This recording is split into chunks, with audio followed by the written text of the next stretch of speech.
একটা সংবিধান সংশোধন আমরা 1 বছর বা 2 বছরের জন্য করছি না, আগামী প্রজন্মের জন্য আমরা নাও থাকতে পারি। প্রজন্ম যাতে এই বেনিফিট পায় তার জন্য যা দরকার সময়ের আকাঙ্ক্ষায়, সময়ের পরিবর্তনে, জনচাহিদার ভিত্তিতে আমরা এই সংবিধান সংশোধন করব। কাজে এই সংবিধান সংশোধনে আমরা কেউ আসবে না সেরকম মনে করি না। কেন মনে করি না? কারণ এইটা আমাদের মাননীয় সদস্যবৃন্দের মধ্যে আপনারা জানেন 262 জন নতুন সদস্য, এবং 262 জনের মধ্যে আমাদের বিরোধী দলের মাননীয় একজন সদস্য আছে যিনি একাধিকবার নির্বাচিত হয়েছেন, বাকি সকল সদস্য কিন্তু প্রথমবারের মতো নির্বাচিত হয়েছেন।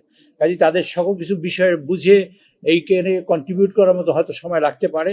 আমাদের দরজা খোলা আছে, আমরা যখনই তারা আসবেন তখনই আমরা তাদের ইনকর্পোরেট করবো, এই একটি বিষয়।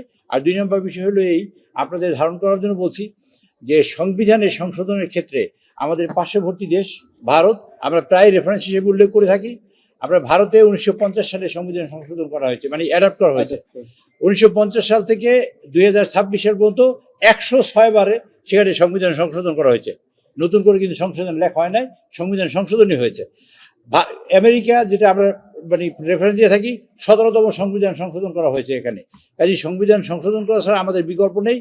দিন শেষে আমরা সেটাই করব, যাই আমরা সংস্কার করি, সংবিধানের একটা লাইনও যদি একটা অক্ষর কমাও পরিবর্তন করি সেটাই একটা সংস্কার। কাজে আমরা সেই সংস্কারই হাত দিয়েছি, এবং সেখানে যিনি কন্ট্রিবিউট করবেন, স্পেশালি বিরোধী দলের জন্য আমাদের দরজা একেবারেই খোলা, এবং যখনই তারা নাম দেবেন তখন ইনকর্পোরেট করে তাদের মতামত নিয়ে আমরা এই কাজটা করবো।